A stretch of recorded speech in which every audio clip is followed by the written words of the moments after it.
Attention, please. Here's something I bet you didn't know. Not all supplements are created equal. At HealthSpan, our omega-3 oil is sustainably sourced from the South Pacific Ocean. We find our turmeric in the southern slopes of India. And our cod liver oil comes from the cold, crisp seas off Greenland. We work hard to seek out the best ingredients for our supplements, because that's the HealthSpan way. We're healthspan.co.uk. Vitamins and supplements in-store or direct to your door.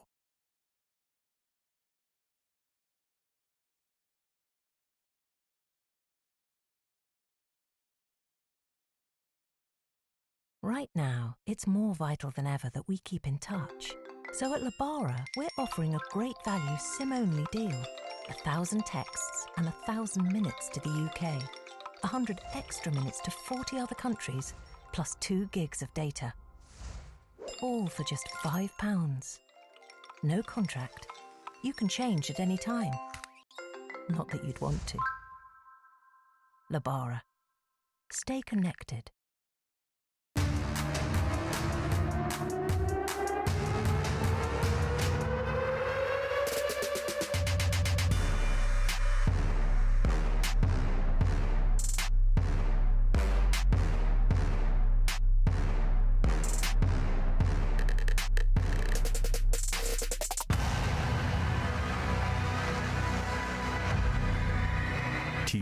Vinzo. Battleborn.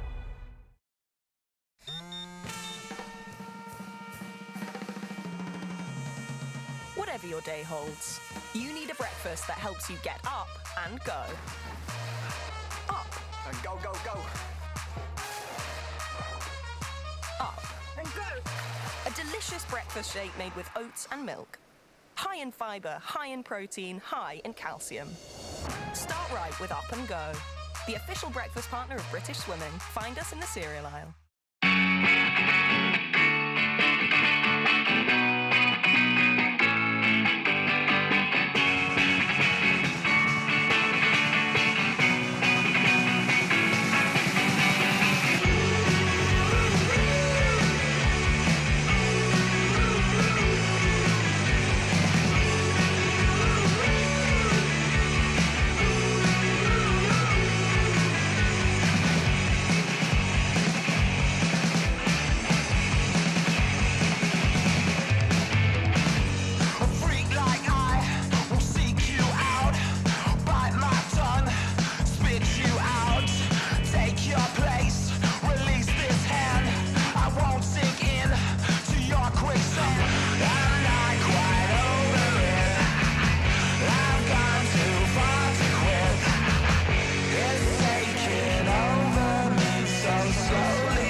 Welcome to the second morning of heats here at the British Swimming Selection Trials for the Olympics in Tokyo, which start in 98 days' time. 98 days.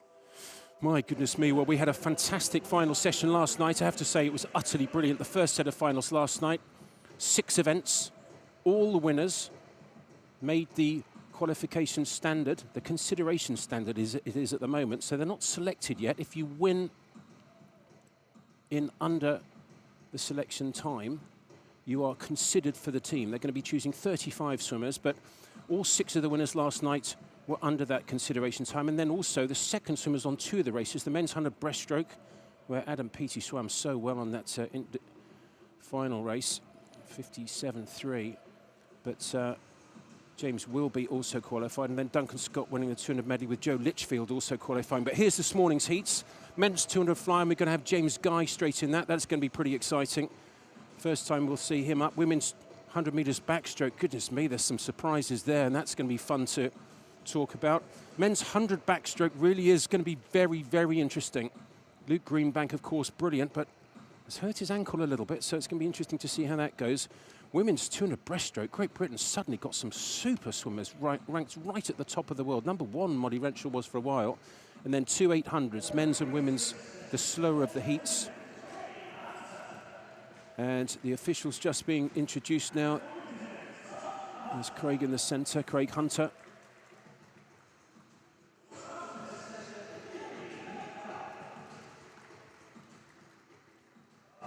And the men's and women's referees on the left-hand side and the right-hand side. But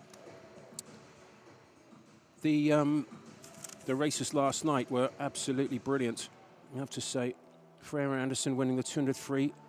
Kieran Bird, the 400 freestyle. Well, delighted to be joined this morning by double Olympic silver medalist, Jazz Carling. Welcome, Jazz. Thanks for having me this morning. I tell you what, it's great to have you, especially with those 800 freestyles coming up, got to say. So, Jazz, you were here last night doing the interviews poolside after the races, and you were right in amongst them last night. Which of the races, maybe leaving PT out, because PT is just something special, isn't he? But leaving PT out, would assume that he had a fantastic swim on that 100 breaststroke to win it by miles.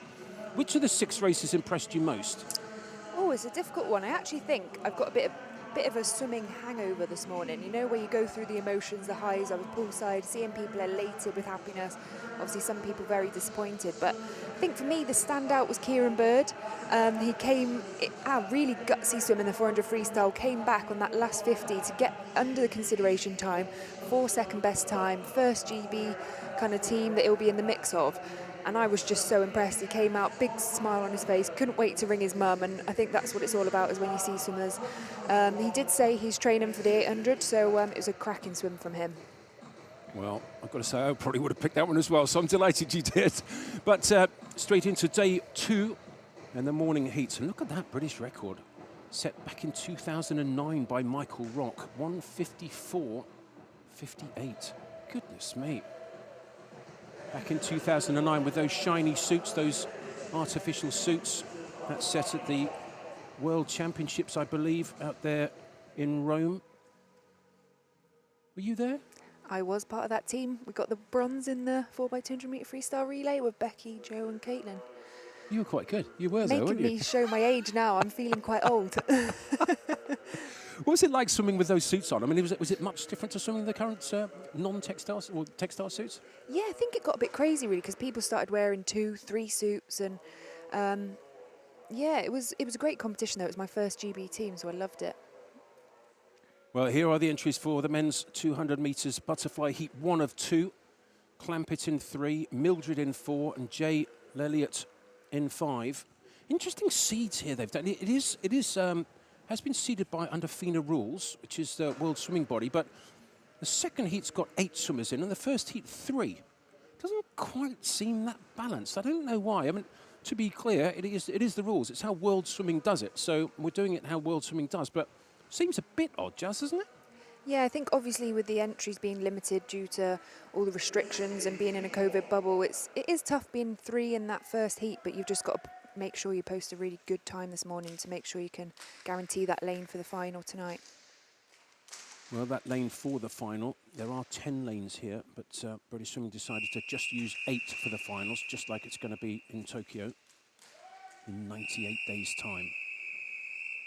So 11 swimmers entered. The first heat of the men's 200 metres butterfly, Ed Mildred in 4, is actually the second fastest seed coming into this championship. So 4 lengths fly, heat 1 of the men's 200 metres butterfly, the second morning here of 5 at the British Swimming Selection Trials. And first 50, Ed Mildred. Did you ever do 200 fly? You a fly swimmer? I think I did a couple, but not many. You know, it wasn't one of my favourite. I would always say fly was my least favourite stroke. And I think as you speak to swimmers, they do say fly, 200 metres butterfly is one of the toughest events out there. It does hurt, but obviously they're going to be making the most of those underwaters. It's a really strong fly kick. Jay Elliott having a great turn there. So they're really going to be making the most of those turns and making this first 100 nice and smooth as they can coming into that final 100 metres of the 200 fly. It's a very different event to the 100, I have to say. I enjoyed the 100 immensely, but turning around and doing it again, couldn't even conceive it. I did it once. I went 58 for the first 100 and then 107 for the second. God blimey, that hurt. Anyway, Mildred turning 57.46. Lelliot 57.7. Clampett third, 58.4. This is impressive start for Jay Lelliot. They've only got to drop 3 swimmers from the heats to the finals. The second heat has got 8 swimmers in it, including James Guy, who will be first time we see him swimming. Be really fascinating to see how he does. Tough here though, the 150 turn on a 200 fly. Oh, that's when you know it's going to start hurting. And I spoke to coach and they say no matter how easy and steady and smooth you try and make that 200 fly feel, it always hurts. No matter what time you go and it always hurts. But Jay's really pushed on from that third 50 to make that gap, and he looks like he wants to post a really strong time to get in a good lane for the final tonight. Well, you say getting to the 150 turn and that's where it starts hurting. It started hurting for me at the 100 turn. This is impressive from Lelliot though. He's starting to swim away. The time is going to be what, just about 2 minutes, just under maybe? Yeah, 158.3. That's very good. Very good indeed. Well, that's underneath his entry time. I think that's a lifetime best for him as well. That's extremely good. Well done. Nodded ahead. He thought that's a great heat swim. He's happy with that, which is always good to see.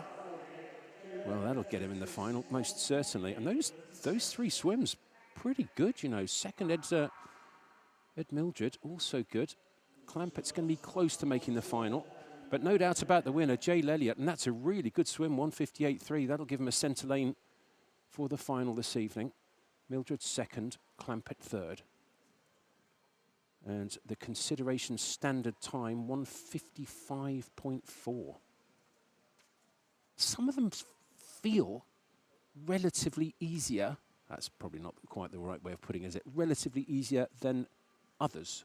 It does seem like that sometimes, and I think sometimes when we've got stronger events, you know, when we look at the men's 100 breaststroke and we had a really strong final, you know, and we get used to seeing some of these really quick times.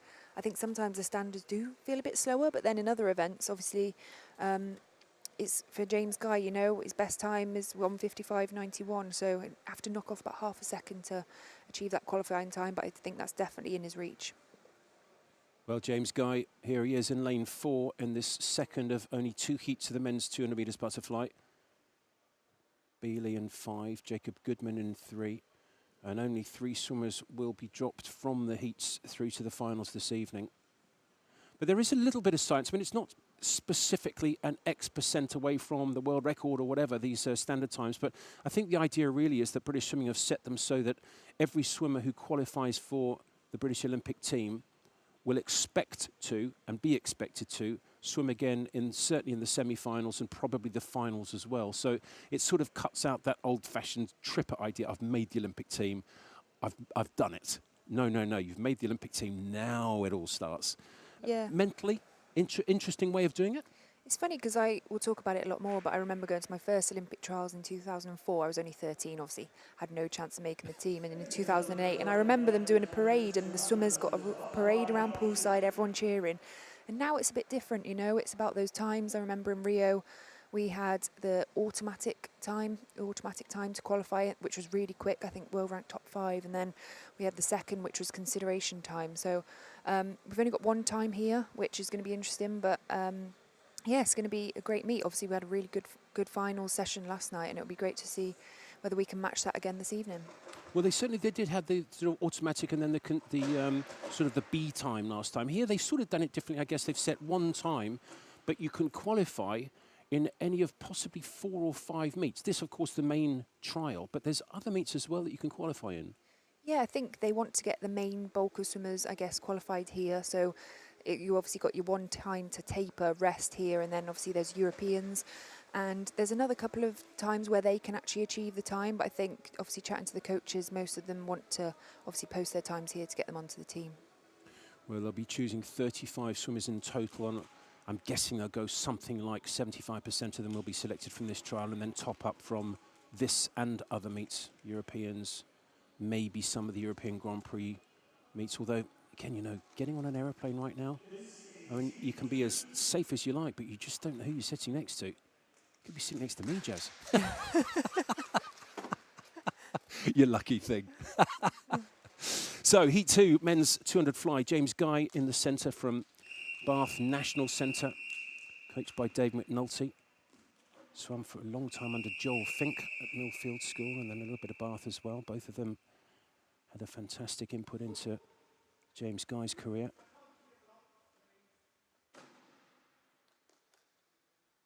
Second heat in the men's 200 fly.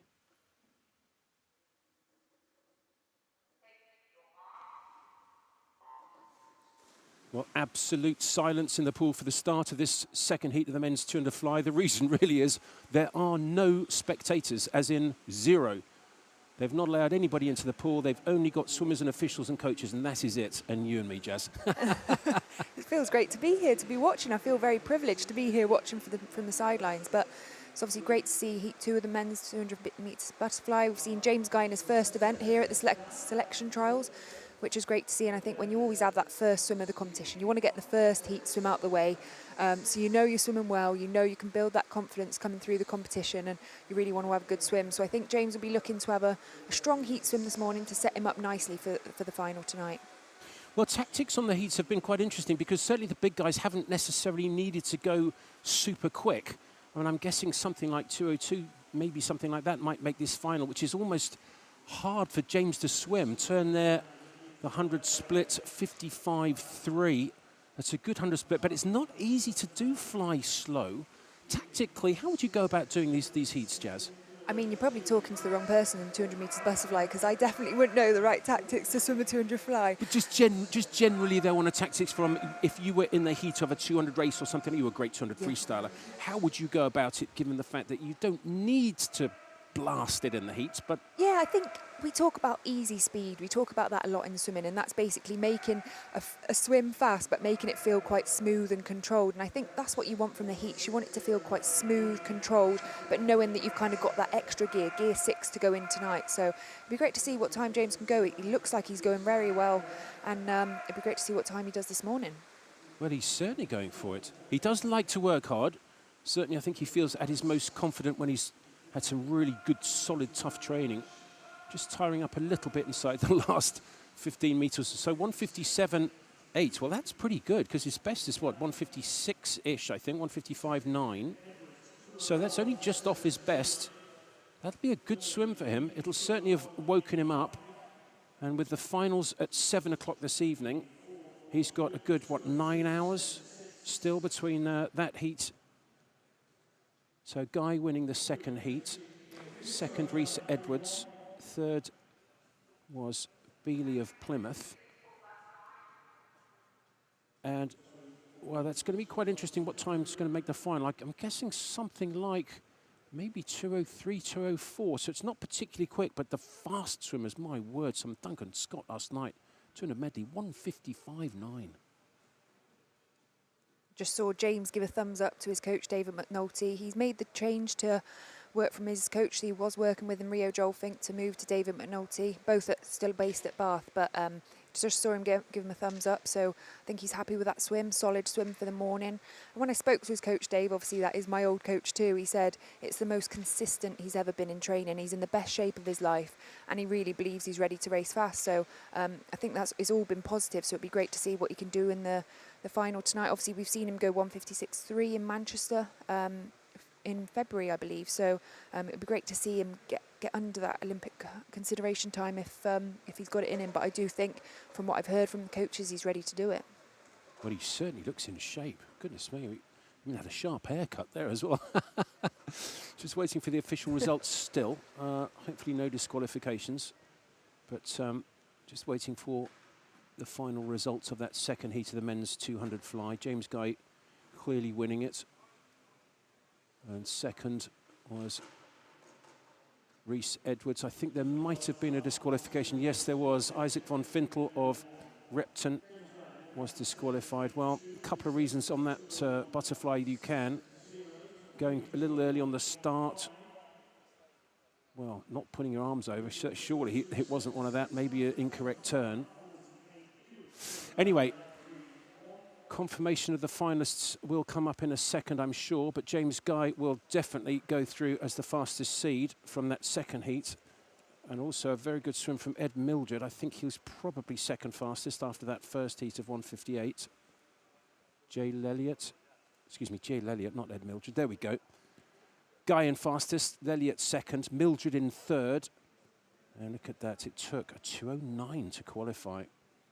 Gracious me. Well, the top of the house, very, very quick, but with these COVID protocols, the depth on this particular meet, it's an unusual meet, I have to say, and British Swimming have done a fantastic job of putting it on. Absolutely brilliant. I mean, so much work around getting all the sanitisation. Have you ever seen anything like it? I've never seen anything like it, and even coming here, I know some of the swimmers have been racing in Manchester. They've had a couple of competitions where they've been similar in the bubble and had all these protocols in place, but it's the first for me, you know, and seeing it, it is very strict.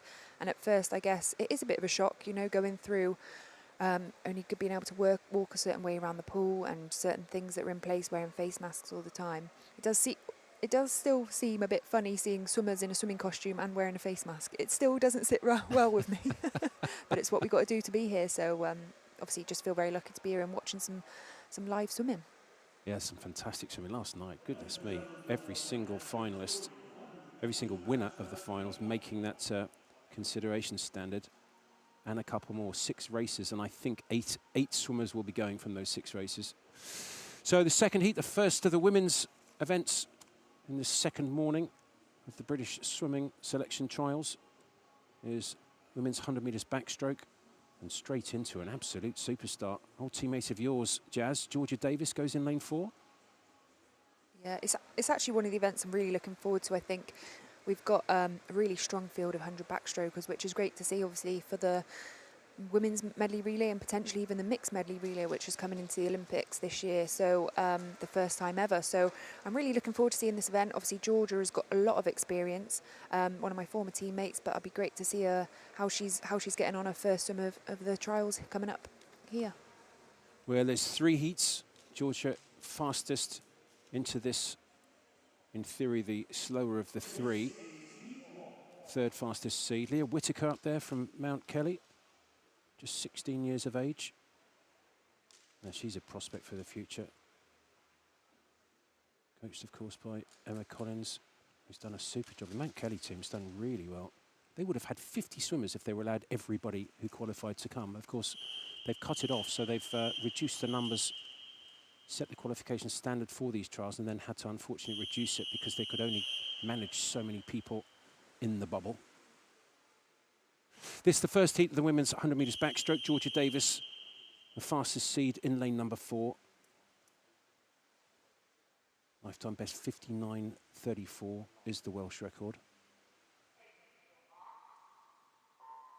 I love seeing her underwater, Jazz. So good underwater, isn't she? She's great underwater. She really makes the most of that start and the turn.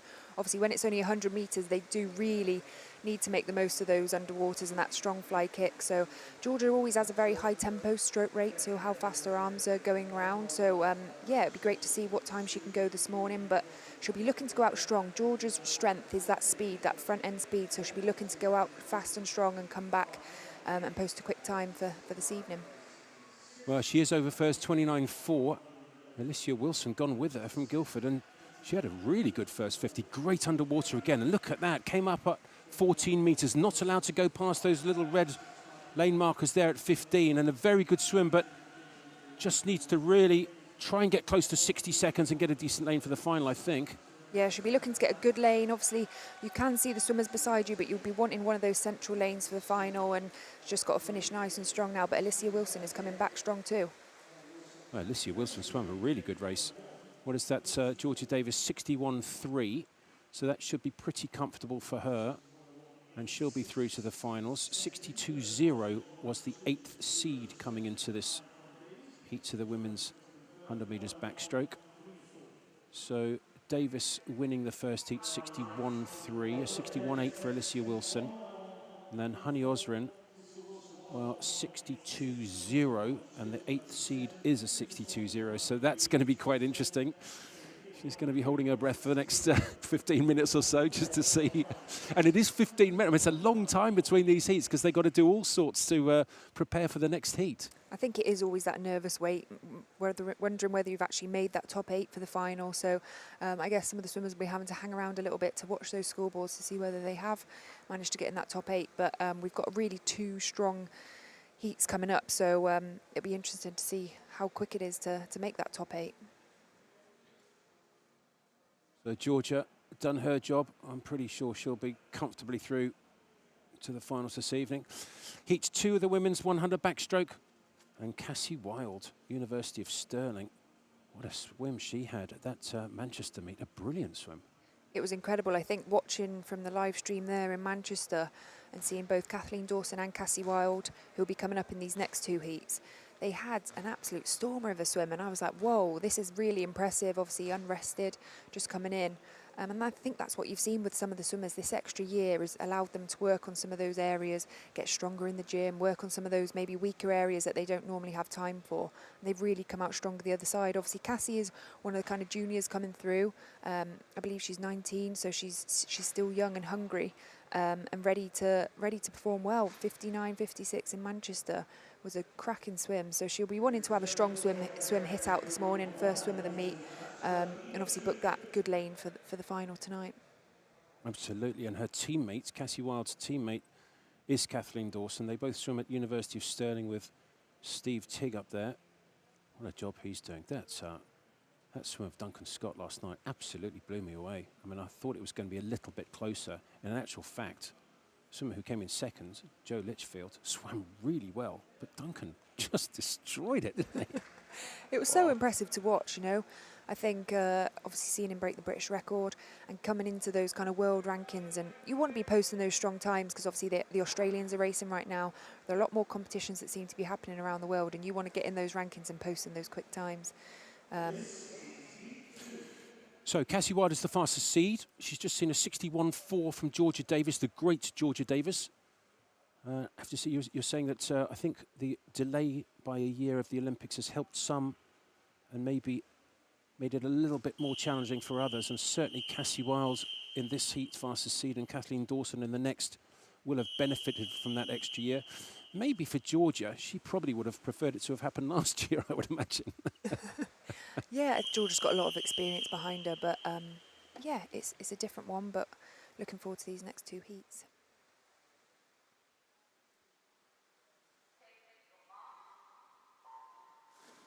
Two heats left. This heat 2 of 3 of the women's 100 metres backstroke. Cassie Wilde in the centre. Lovely start. Technically beautiful as well. Look at that.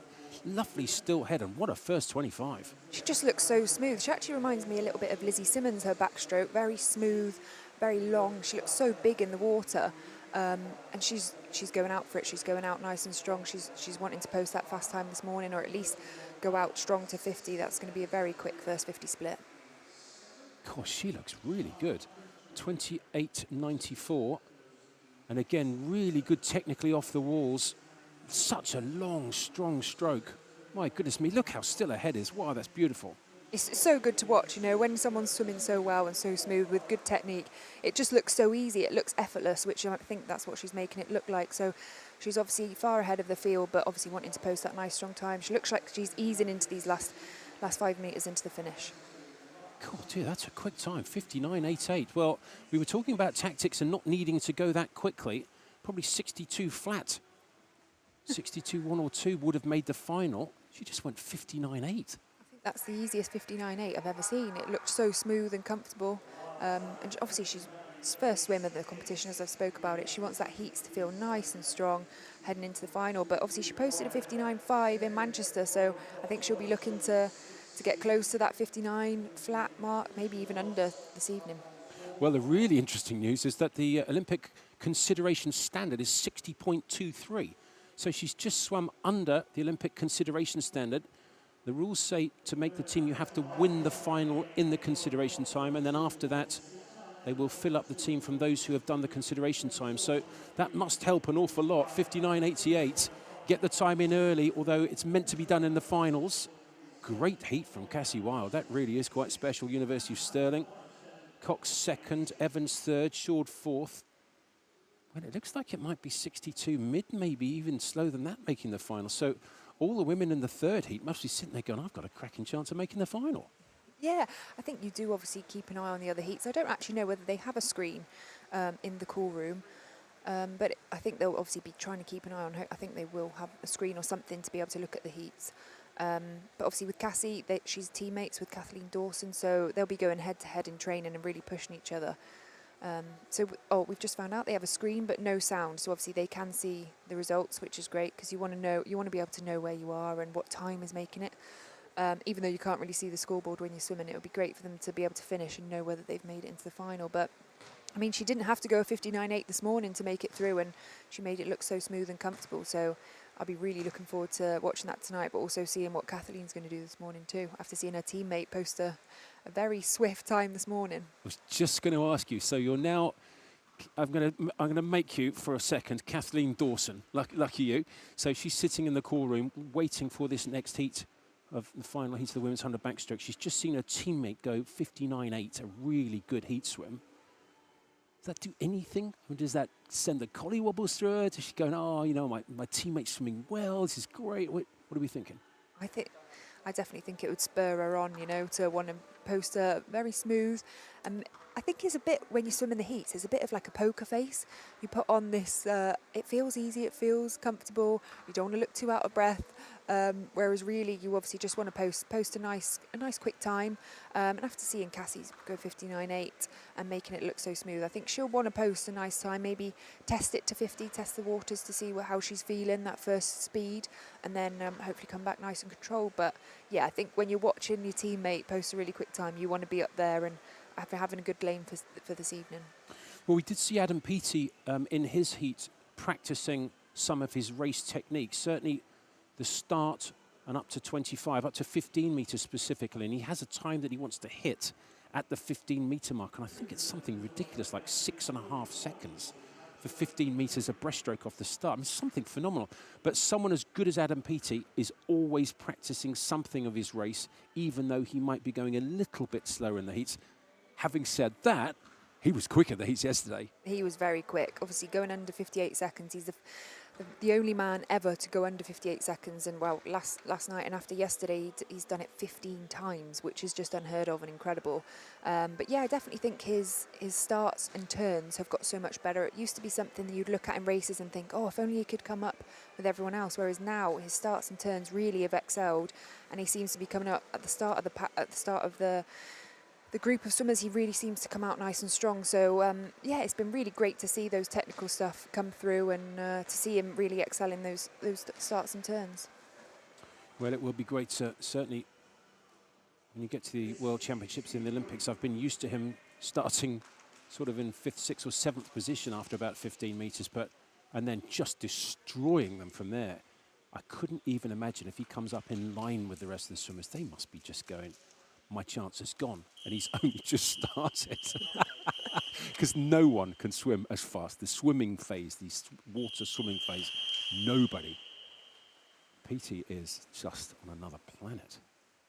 I'll give you a stat in a minute about it, which I find fascinating. I did some spotty work the other day, which I'm going to wow you with, Jazz. I'm going to be wowed. Heat 3, women's 100 backstroke, Dawson in 4.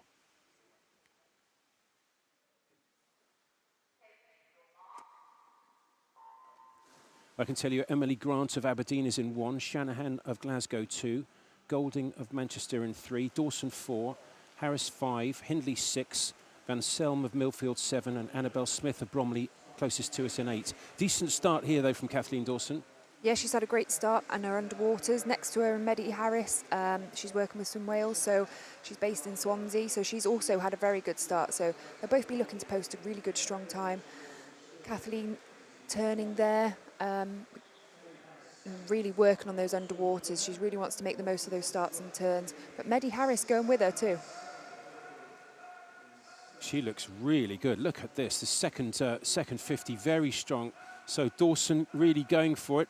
Medi Harris holding on well as well. Her feet starting to just get a little bit lower down this last 15 metres. But Dawson, well, she saw Cassie Wilds going under 60 seconds, 59.88, and this is a really good swim. Oh, that must be a 59 low. It is 59.16, underneath the Olympic consideration standard, the second swimmer. So 2 women underneath the consideration standard in the heats.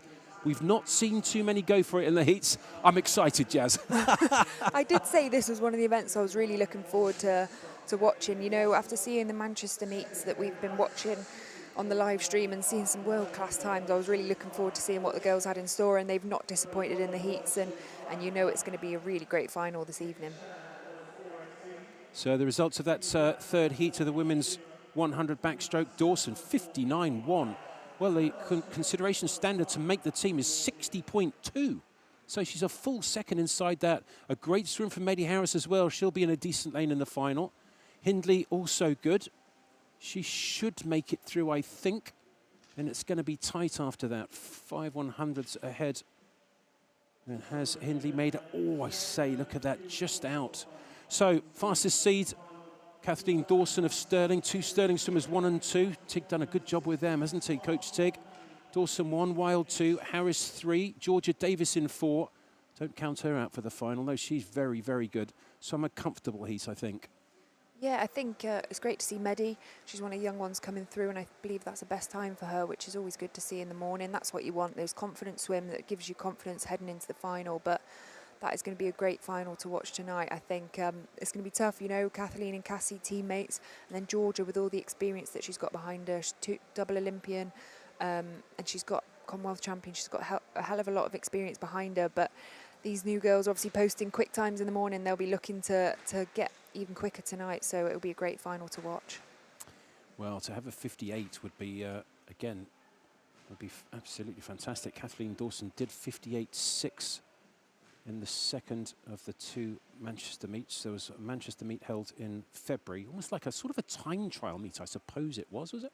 Yeah, I think it was quite a run through, you know, similar being in the bubble and all the kind of protocols that we're having to do here. They've practiced it 2 times in Manchester, so they've already had that behind them, which has been great for them to have that experience. But yeah, it is a bit different, you know, and I think swimmers have just got used to it. I've been amazed at how the swimmers have just got on with it, and obviously having no spectators, not much noise, not much atmosphere, but they just seem to be getting on with it, and it doesn't seem to be affecting their performance at all. Well, they're certainly ready for it. I've talked to quite a few of the coaches, and it's been quite interesting, the chat around the pool about it's becoming normal, and it's going to happen, and so we can either moan about it or we can just deal with it like it's an everyday thing. And it's incredible how the swimmers have adjusted and adapted so fast. There are no spectators. I mean, it's just an extraordinary meet. It's like swimming in a church.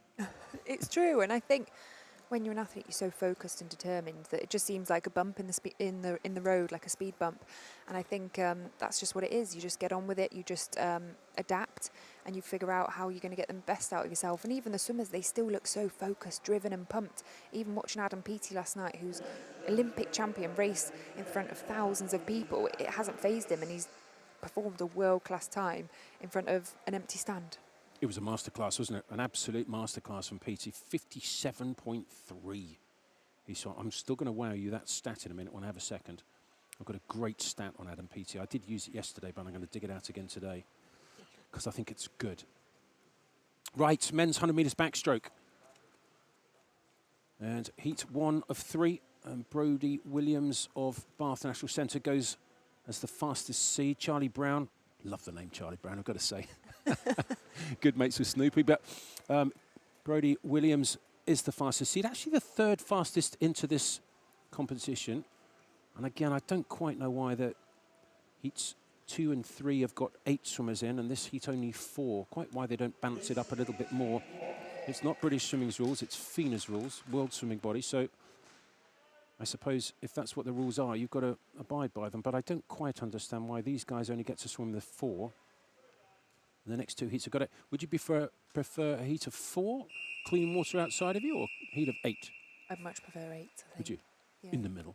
In the middle. You swam in the middle all the time anyway. You didn't have clear water. You just had to charge through it and win your medals. 2 Olympic silvers. That must be pretty special.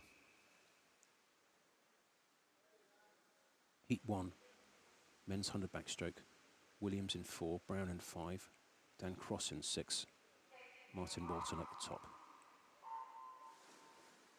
So 2 lengths backstroke, Brodie Williams Swam at Millfield School with Joel Fink, and then when Joel moved to Bath, Brody Williams joined him. Look at this, very even down the first 25. Very even. They've all had great starts. It was great to watch Martin Moulton from Stirling. He seemed to have the best start of the four. And I think when you watch your teammates doing well, you'd have watched Amy Duncan at Stirling swim really well last night. That really does push you on. But they'll be looking to have a really strong 50 and obviously work these underwaters now, really drive off that wall. Well, 13 of the 15 underwater there from the leader, Brody Williams. And interestingly, at the time trial at Manchester, they have these little wedges now on the blocks on the start. So just underwater, there's like a little wedge to put your feet on. Unfortunately, he didn't set his right at the Manchester meet, didn't pull it down. So when he started, when the gun went, he pushed off and he just went straight down to the bottom. God dear. 54.42, good heat, a very good heat. That's a great start. And that's a really fast swim overall, that. Look at that, the slowest. Tied for third. 55.88 was Martin Walton and Charlie Brown. 55.8 as the slowest in heat one. Yeah, really quick first heat, and we might actually have a swim off on our hands. That sometimes does happen, you know, with the top 8. But we know Brody, he's very strong at the 200 metres backstroke too, so he had that back end 50 to blow away and really push away from the field on that last 50. Well, he's ranked number 2 coming into this championship on the 200 back, and the 400 medley was third coming into this, the 100 backstroke. Of course, Luke Greenbank the fastest, and then Joe Litchfield just 1/100th of a second ahead of him. But a good first heat, 54.42. The consideration time is 53.8. Well, again, we've said some are relatively easier than others. The times are set to make sure that the swimmers can qualify for semi-finals and probably finals at the Olympics. So there's a decent amount of science behind it. And 53.8, well, the first heat here, 1 and 54. That's 54 made. That's quite interesting. Yeah, really interesting. Obviously, we've got 2 more heats coming up, but that'd be great for Brody to have that good heat swim, solid, and obviously not too far off that Olympic consideration time. But you never know, you could have 2 people in front of you, so you've got to make sure that you get your hand on the wall in that top 2 and achieve that consideration time as well. Well, it's a great start, certainly on the men's 100 backstroke, and I wouldn't be too surprised if a couple of those make it through, you know. Certainly 1-2, you're called on the swim-off. Very interesting one. So the second heat of the men's 100 back, Joe Litchfield goes in lane 4. Nick Pyle next to him in 5. And the 8th seed is Liam White, 8th coming into these championships on the 100 backstroke, is in lane 3. Liam White, who set a time of 55.18, his seeded time to qualify for these championships. So I was thinking 8th seed in, that might be the target, but well, it's been a little bit slower so far, generally from the heats. Yeah, the heats seem to have been slightly slower. It is really interesting actually watching and being poolside and seeing now. I feel like the warm-up before is just so technical, and the science behind it. There's bikes along poolside. I've never seen that before. They keep him warm by training on bikes before to keep their temperature nice and warm, and that's the science really. Keep him nice and warm before those heats, before those finals, and your warm-up. The key is keep him warm, and we see in bikes, we see in medicine balls being thrown around, mats, bands, all sorts. They really are using that preparation before the races to get nice and warm and to get ready for those heats and finals. And also the preparation changed. See these guys carrying the bags, the plastic bags. Normally you walk out with no bag, sit behind your block, and there's a little pot to put your a little basket to put your clothes in when you take them off, and then somebody very kindly takes it away for you, and then you go and get it at the side of the pool afterwards. But the swimmers here have to put their own kit in the bag. Not really a hardship, is it? And then when they leave the bag there, and when they finish, they go get their bag and take it away. It's not actually that difficult, is it? No, it's actually quite simple, but I guess, again, it's just getting used to that new normal. Most of the time you kind of put it, as you said, put it in a box, and the box is carried away, whereas now, obviously, trying to reduce people carrying things around, you have to be in charge of your own bag and your own kit. I think it would be great for me, because I used to lose all kinds of kit at competitions, to be honest. At least if I had a bag, it would all be in there, and I could just carry that around with me. Especially see-through one. You could make sure you got all your kit without having to rummage around in it. So heat 2, men's 100 metres backstroke, and didn't Joe Litchfield swim well on the 200 medley last night? No doubt about the winner was Duncan Scott in a brilliant British record, 155.9. But Joe Litchfield in finishing second, finished under the Olympic consideration standard, and so gives himself a fantastic chance of making the Olympic team. The selectors will sit the night after, or the day after the last night. So the last night of finals is Sunday, and they'll sit on Monday to choose the first wave of swimmers. And it's hard to see past sticking Joe Litchfield in that team even on Monday. He looks in great form, and yeah, obviously speaking to his coaches, Dave Hemmings and Andy Wallace, said he's in great form and ready to race, and this extra year has really been beneficial for him. Well, he was wonderful in that 200 medley. The swimmers putting their feet on a little wedge. There's a little wedge that's almost tied on with rope that's dangling around the blocks there. Heat 2 of the men's 100 metres backstroke. Heat 2 of 3. Litchfield in 4. Nicholas Pyle in 5. And Nicholas Pyle we haven't spoken about at European Championships in Glasgow 2018. 2 gold medals on 2 relays at the European Championships. He's in 5, but at the moment it's Joe Litchfield in 4 just ahead. Yeah, I think this, obviously, men's 100 backstroke is a very sought-after event because everyone wants to have that spot on that men's medley relay when you've got Adam Peaty and you've got really strong contenders like Duncan Scott. Obviously, Joe's started very quickly there, 26.09, and he'll be looking to really drive on. Great underwaters, coming almost to 15 metres, and he's really pulling away from the field. Well, technically he is brilliant on those underwaters, and it makes such a difference. He had a fantastic International Swimming League season, that in the short course pool, and with his brilliant technique, certainly off the walls, the starts and the turns, no doubt he's a fantastic short course swimmer. But look at this long course, 54.06 wins the second heat of the men's 100 backstroke. That is quick. Second, 55.30. Jonathan Adam of Bath National Centre, and third, Liam White, who was the 8th seed coming into this championship, in 55.5.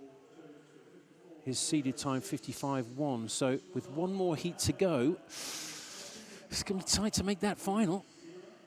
It is. It's going to be very tight, obviously, and that's the thing with swimming. It can be tenths of a second, it can be hundredths of a second, there can even be swim-offs, and we've seen it both at the British level and we've seen it internationally. Seeing even joint medals, we've seen, I think, Chad Leclos got a joint bronze, I think, in Rio, so you do see it, and it's going to be very tight, you know. You just want to get that hand on the wall as quick as you can and hopefully be ahead of the people racing next to you. That's true. In fact, that men's 100 fly in Rio, I'll come to that in a second. So Joe Litchfield winning the second heat of the men's 100 metres backstroke, 54.0, a very good swim from him. I think that may well be a lifetime best. I'm not sure he's ever gone a 53. I shall check that for you, but I think that might be his best time in the heat. Really good off the walls. Adams second, Bath National Centre, and then Liam White third, 55.5, with another big heat still to come. There's going to be a lot of guys in that third heat thinking they can steal a slot in the final this evening.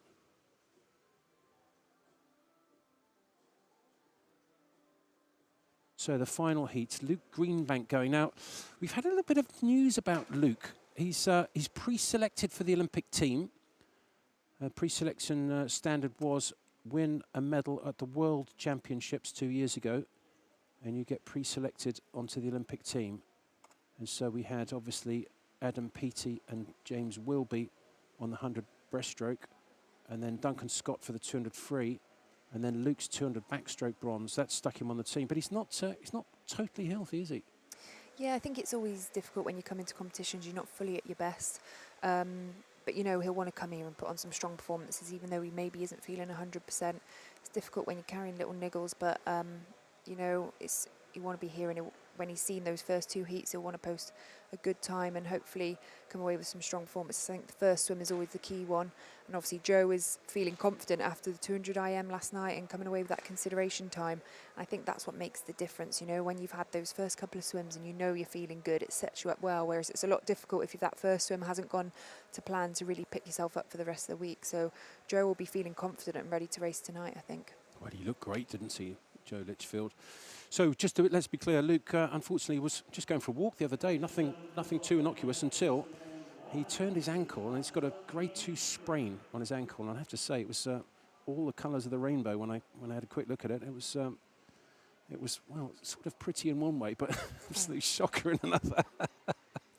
So I guess he is here and he is swimming. He is There he is in the, just adjusting, taking his mask off. He will be swimming, but pre-selection there, I think, my goodness me, I bet British Swimming is delighted they've done that because his sprain should get fixed relatively soon. He's still got 98 days until the Olympics, so plenty of time as long as they look after it and treat it well. Yeah, I think that's what great is, obviously having that pre-selection. It does take part of that pressure off, and I think at times, you know, the trials is normally that 1 week and you've got to be at your best, and if you are carrying those niggles and injuries, you just have to get on with it.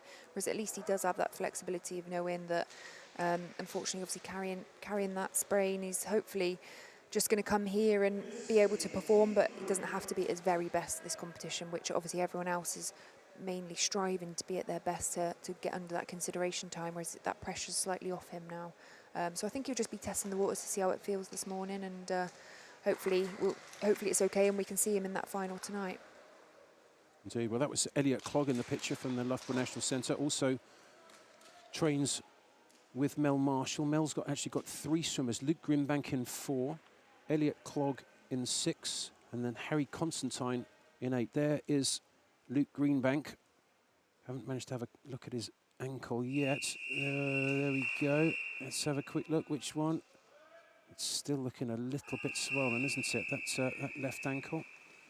Oh dear. Well, he's brave to have a go. As long as he doesn't hurt it, we're fine. Look after it, please, Luke.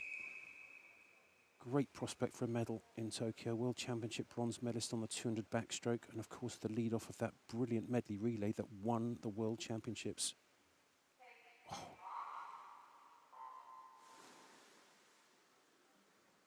Well, he's decent underwater. I was wondering how he was going to do it, but he's up first, Jazz. Yeah, I think the underwaters maybe would have been something you'd have seen that wouldn't have been as great, because you need that great flexibility in your ankles for that strong fly kick underwater. But he looked great. He looks like he's having a really strong first 50. So all looks okay so far, and he'll be looking to have another strong turn and hopefully work on those underwaters off this turn. So Clogg over first, 26.34. Just 0.2 of a second back is Luke Greenbank up in 4. So 6, that bright yellow suit of Elliot Clogg leading. And he looks really good. Again, interesting tactic there. These guys are going for it in this 100 heats. I think after watching those first 2 heats, they know it's going to be close, and there's a couple of people that are tied, so they're going to want to post that strong time to make sure that they can book that lane for the final. Well, 54s again, 54.3, 54.4. Greenbank wins it. Clogg second. And it's a good swim from Elliot Clogg, 54.3. He's going to be pretty darn happy with that, I would imagine. 54.4 for Clogg. McNally, 55.1. I think he will get through to the final. And then Xavier Castelli of City of Cardiff, 55.6. I'm not sure that's quite going to be enough. But Greenbank and Clogg looked impressive. They did, and it's great to see Luke here swimming, and to obviously know that he's got a bad ankle, but he's still here and wanting to race. I think that's what you want, and that's tough when you're injured. You know, you still want to be able to do it, and something that's holding you back. So it's great to see him out there today. Well, look at that. Tied for 7th. Your call was very nearly right, Jazz. Look at that. They were very nearly tied for 8th, but tied for 7th again in the final. So no swim off needed, thank goodness, by 2/100ths of a second. Oh, 55.57s and 55.59 just missed out. Scott Gibson so close. Good swim from him, but no doubt about the fastest few right in the centre there. Litchfield, Greenbank, Williams, Clogg, McNally. God, there's some big boys in there in that final this evening. Yeah, definitely. And as I said, they will be striving to be on that relay.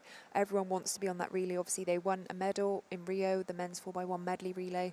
And when you've got Adam Peaty on your team, you know is a really strong team, you know, with the likes of Duncan Scott and James Guy that are all having really strong in those fly-in freestyle. You want to be on that relay because you know it's got a great chance of a medal. But also the mixed medley relay, you never know how that's going to pan out and who's going to be doing what leg, who's going to do obviously you can presume that Adam Peaty will be on that breaststroke leg, which is pretty much a guarantee, but the others is all to play for, and it's finding that quickest combination. Yes, and I think the backstroke leg is an interesting one. I mean, it has sort of been grabbed and held by Luke for the last couple of years, but it's probably, if we're being fair, it's probably the weaker of the 4 legs of that medley relay. But if you have Luke in there first in a 53, hopefully by the time he gets his foot right, maybe 52, you think? Yeah, I think. I'm looking at you going, oh, yeah. Especially even with Joe Litchfield, you know, I think he's going to have a great swim tonight. He's feeling confident, he's feeling great. And I wouldn't be surprised if Joe does a very good swim this evening in that 100 backstroke, which you never know. It's great to have competition. I think that's what you want, is you want competition for those relay spots, because that's when you get the fastest swims, is when there's competition, when you're actually trying to really get that fast swim in to get in that first relay spot. So everyone really wants to be on that relay. Well, the other interesting thing about the relays, I suppose, is that sometimes they take reserves. When we've got a really good relay, like we are world champions on that men's 4x100 medley relay, if there's a second backstroker who's very close, well, maybe you take him as a reserve just in case the first backstroker does sprain his ankle at the games. We've certainly seen that before. And so it may well be another way to book a ticket to the Olympics. So, moving on swiftly to the women's 200 metres breaststroke, heat one of 3.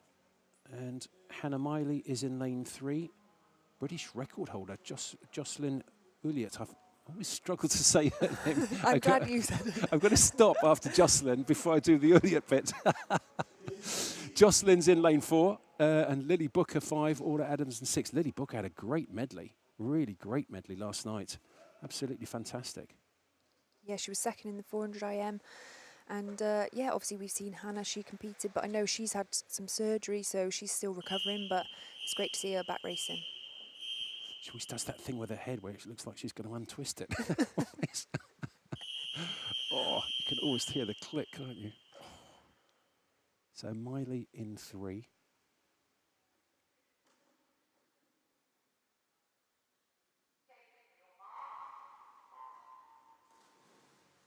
First heat of the women's 200 breaststroke. Hannah Miley is in 3. Jocelyn Uliet in 4 of the Loughborough National Centre.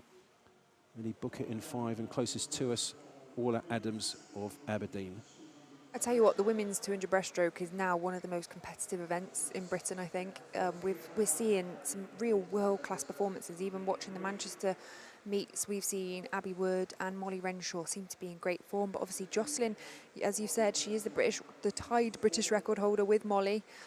So it's going to be a great final, and it's always been so competitive for those spots. And again, they'll be wanting to test the waters this morning to see how they're feeling and post like a solid time heading in tonight, and they'll want to feel good. They'll be making the most of those turns and keeping that nice long stroke. Obviously, we watched the 100 breaststroke men's last night, but the 200 breaststroke tends to be a lot longer stroke. It tends to be a lot smoother, a lot more controlled, because you want to come back nice and strong on that second 100. You know when you see somebody who's utterly brilliant at what they do and it just looks ridiculously easy, like they're almost not trying? Look. I was pointing, sorry, that doesn't make great commentary, does it? That is just a beautiful, long, efficient, gorgeous breaststroke. A 200 breaststroke stroke, though, very different to that which Adam Peaty puts together. Yeah, exactly. And I think even being at competitions and people are filming Adam's stroke underwater on the slide, you know, to see how is he so quick. It's like a new form of breaststroke. And I think traditionally we've known breaststroke to be quite a long stroke, whereas that 100 has turned into short strokes, smaller leg kick, narrower leg kick, you know, really whipping those legs round, and a shorter stroke and really fast tempo, fast stroke rate, bringing those arms and legs round as quick as possible. So it's been interesting how the strokes developed, but Jocelyn's having a great swim out here, and obviously she's swimming it on her own, and I guess she wants to post that strong time for tonight to make sure she's in a great lane so she can be in the likes of Molly and Abby tonight. Well, she certainly looks good. Starting to increase the tempo of her stroke a little bit now inside this last 25 metres to go in this first heat of the women's 200 breaststroke. Lily Booker closer to us, had a really good 400 medley last night. 4:43, came second, with Hannah Miley in the white hat on the left there, third. Miley just out of shoulder surgery. A couple of years ago she had foot surgery. Gracious me, she's been in the wars, but hopefully she's still got time to make an Olympic standard on that 400 medley, probably as her best shot. No doubt about the winner though. 2:26, fairly comfortable from Jocelyn, winning it. Second, Lily Booker, and third, Hannah Miley. Looks pretty comfortable. Yeah, she's not showing much emotion. I think, again, it's that heat swim. And when there's only 4 people, as you said, it is quite difficult having 4 people, and she was ahead of that field. So she knows there's 2 events to come, so she's posted a solid time, and I'm sure that will make her into the final this evening. Well, she is the tied British record holder, as you said, at 2:22.08, the time she set at winning the British Championships back in 2017 to qualify for the World Championships there in Budapest. So a lifetime best now 4 years old, but that looked very comfortable. She actually looks like she's almost not breathing. Did you ever do that, you know, where you sort of, you get in, you finish, and you just try and fake it like you're really not very tired, you're not puffing at all. That was just like a walk. Did you ever do that? Yeah, I call it like the swimmer poker face, because you're trying to like pretend that was easy, that was so controlled. And I remember even in Rio in the heats, I actually did second best time. I went 4:02, and it was kind of like a TV swim, you know, won the heats, and the camera's on me. Can I just tell you, I loved it, and I was talking about it. And I tried to pretend. I mean, it actually felt really good, but you try and pretend like I'm not out of breath. That was control, but it is a very skill to do, to be able to pretend that you're not out of breath. Well, it's they're actually just watching that lady sanitising the chairs. After every single heat, there's 2 sanitisers, and they go along with that little pump spray thing, and they spray the chairs. So the swimmers parade out, they put their bags on the chairs. I'm not sure they ever actually touch it, you know. I don't think they actually touch the chairs. They'll be the cleanest chairs in Britain at the moment. And the handrails too. And the handrails. And the handrail. Sprayed after every heat and every final. This heat 2 of 3 of the women's 200 breaststroke, Abby Wood. Well, what a year she's been having. She goes in 4, Katie Matz in 5. And I think those 2 will be Cara Hanlon in 3 as well. But what a year Abby Wood's had. Her International Swimming League season was just fantastic. Yeah, she's great off those walls, and she's great underwater. And I think with Abby, we saw in the 200-metre freestyle last night, and a really strong performance just off that consideration time. But it was, again, very strong performance, and she knows she's got the 200 metres breaststroke and the 200 IM coming up. And again, as we speak of swimmers that have really come out stronger this year, she's one of them.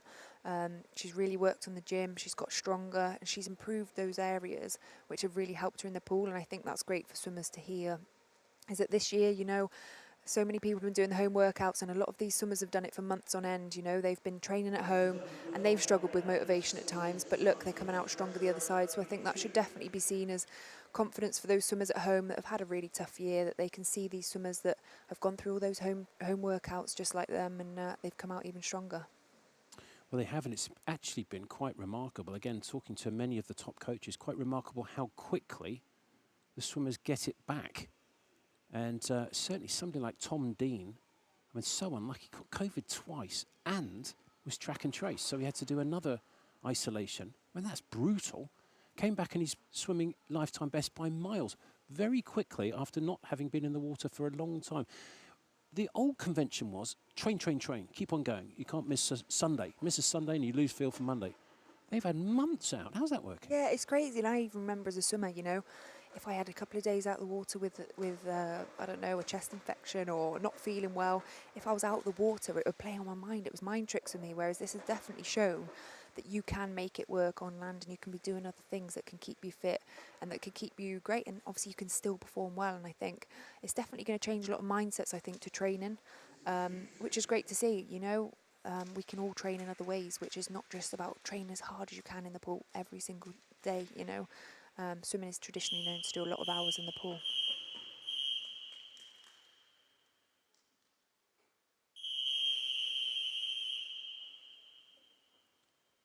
Heat 2 of the women's 200 breaststroke, 2 of 3.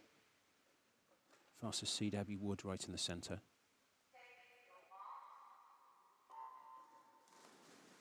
Anna Morgan of Millfield 1, Brown of Aberdeen 2, Hanlon of Edinburgh 3, Abby Wood of the Loughborough National Centre, trained by Dave Hemmings in 4, Katie Matz, Manchester 5, Robertson in 6, and then Sybil Perkins and Brassington of Mount Kelly in 7 and 8. It's just so impressive. I mean, again, you don't often see a swimmer swimming in the 200 metres freestyle last night and then coming again this morning in the 200 metre breaststroke. To me, they seem like completely different events, but obviously we do see Abby Wood compete in the 200 IM, and traditionally in the junior years she was known for swimming the 400 IM, whereas this year she's really focused on her strength and getting stronger in the speed work, which I think she's now focusing on those 200 events, which is obviously paying off. She swam really well in Manchester in the 200 breaststroke and 200 IM, so that's been great to see. And I think something we do see quite often is those junior years. She was great as a junior, and then coming through, she did struggle to then make it onto that senior team and having that transition into from junior to senior. Whereas Abby's just shown, you know, if you stick at it a few years later, obviously it can pay off. And working on some of those areas, she really seems to be coming into her own this year. Oh, it's another swim where you just look at it and you go, how beautiful is that stroke? So long and so efficient. Abby Wood turning first, 1:11.0. That was Hannon in second, I think 1:09.3. And she just looks so comfortable. Probably, I think it's fair to say, on that 200 freestyle last night, she was possibly a little bit disappointed with the time. She's gone quicker this year and didn't quite go under the qualification standard. So I would imagine this evening on the final of the 200 breaststroke, something to prove maybe? Yeah, I think she would have wanted to go into that consideration time in 200 freestyle last night and maybe hope for a bit more. But obviously it's the first day. You've got to be optimistic for the rest of the week. And again, it's probably her weaker of the three events that she's got this week. And I know at Loughborough, she works with Dave Hemmings, Andy Wallace. They are very technical. I see some of the things Dave Hemmings puts on some social media, and he's got drawings, and he's such a technical coach that he loves all the and you can just see it here. It looks so smooth. It looks so comfortable. And you can tell she's really worked on that technique, and she's having a great race here and miles ahead of the field. She's really pushing on. Well, I have to say, if you don't follow Dave Hemmings on Twitter, do that, because he posts some really interesting stuff. And he is coaching Abby Wood, and Abby Wood's had a great second heat of this women's 200 metres breaststroke. The time 2:24.0. Well, that's only just, what, 1.5 seconds outside of her lifetime best. And the fastest in the world this year is only, what, a 2:20, 2:21? 2:20, I believe, from South African swimmer Tatiana. I believe that's how you pronounce it. That's her first name. What's her surname? I was leaving that to you. We'll have a crack at that for the finals. But no, I think Molly Renshaw was the fastest until that South African did that time of 2:20. 2:22 was the fastest in the world, and Abby Wood's just gone 2:24.0 in Heat 2. Yeah, and I think for Abby it was a bit of a shock actually that she swam 2:22 in Manchester. So I think she knows she's ready to race. And again, teammates with Molly. It's good that when you've got teammates, it creates that kind of pushing each other in training. And yeah, she'll be looking to push on and really. Obviously, the qualifying time for the consideration time is 2:23.37, so it's not too far off what she's just done there. So hopefully she's got a bit more in the tank for tonight. Well, she needs 6.5 tenths of a second faster in the final this evening, and Abby Wood, I'm sure, would be booking her seat on an aeroplane to Tokyo in about 90 days' time. I think they'd be flying over there. 3 months, that's all it is. Wood wins that second heat of the women's 200 breaststroke. Hanlon second, Matt's third, Robertson fourth. And it looks like sub 2:30 will give you a chance to make the final. The qualification for the finals here hasn't been that difficult. They've actually had to pare down the meet quite considerably. They had an awful lot of qualifiers. They set the qualification standard as if it was a normal meet. Of course, it's sometimes the meet doubles up as a trial for European Junior Championships, European Championships, World Juniors. They also used to give the youngsters. Didn't you say you were here when you were 13?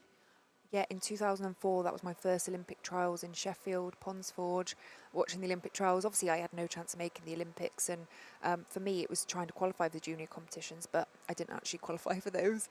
But I remember it so vividly, swimming in the heats and then being able to watch in the finals and being so inspired. But I guess that's what, it's a shame that we can't have people here, spectators watching, but you know, I know they'll be watching on the live stream, and hopefully that can inspire them. Well, it certainly will. And if you are watching on the live stream, watch Molly Renshaw in lane number 4. Up until last week was world ranked number 1. I think she's just moved down to 2 now, but an absolutely brilliant 200 metres breaststroke. Her teammates actually with Abby Wood, great friends as well, both at the Loughborough National Centre, and both swam for the New York Breakers in the International Swimming League, and both of them really enjoyed that. A great experience it was. Raced themselves fit after not having swum for an awful long time. That was an interesting experience. It must have been. I mean, I wasn't in it, but going into that bubble in Budapest with so many of the best swimmers in the world, and it was almost like a massive training camp, I guess. Did you get to talk to many swimmers about it? Yeah, I spoke to some of the swimmers and coaches, and it's all seemed really positive. You know, they loved it, and they were all racing every week, you know, and having to perform and having to, well, racing against the best of the world. And often it's just the World Championships or that kind of international competition each year that you wait to race the best in the world, whereas it really gave swimmers the opportunity to stand up on the blocks and really race against some of the best in the world and have to train through it as well. So I know Abby Wood definitely and Molly Renshaw, they seem to have great competition there. So it would be great to see if that racing has paid off. Obviously it was short course, which is a completely different game, but it allows you to work on those turns and some of the skill element a bit more than long course, really. And it was also bang, bang, bang as well, wasn't it? Event after event after event. So I think they also learnt to swim tired. The Americans do it all the time in their collegiate championships. They do dual meets where you just have to get out of one race, go in the swim down pool, and then pretty much straight out of the swim down pool, straight back onto the blocks for your next head-to-head. The Americans brilliant at racing, I think, because of that. And it really was almost an American college dual meet with music and lights and all the best swimmers in the world. Sounds pretty good, doesn't it? I kind of wish I could have had a go at that. That sounds great fun. It certainly does. And well, it was some wonderful swimming. Caleb Dressel. Good gracious me. That's interesting, actually. I've just seen Molly pour a bottle of water on the block. I don't know why. Well, they are. I was wondering that yesterday, you know, and here's my theory. I'm going to give you my theory, Jazz. They spray it with some disinfectant, don't they? And maybe she just doesn't want to stand in disinfectant. Maybe it's sticky, or I don't know. Yeah, maybe sticky, maybe a little bit worried it might be a bit strong, although it won't be too strong quite clearly. They will have it of a strength for comfortable feet. What's the right way of saying it? Something like that. Anyway. Heat 3, women's 200 breaststroke. Molly Renshaw right in the centre. Kayla van der Merwe of Winchester, World Junior bronze medalist in lane 5. Katie Shanahan right at the top for Glasgow. City of Glasgow swam very well in the 400 medley, came 4th in that 4:45.2.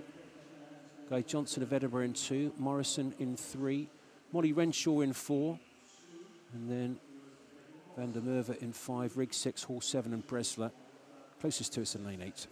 Yeah, Megan Morrison had a really good start, but Molly is obviously starting to push through now. And I think it was so positive to see Molly race in Manchester. It was her first PB in 5 years, I think, well, since Rio. So she must be feeling confident heading into this. She's had 2 amazing performances, world-class performances.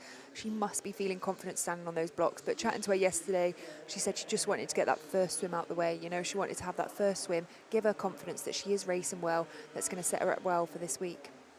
And this is her first race, right? This is her first race, yeah, and I believe we'll see her in the 100 metres breaststroke too.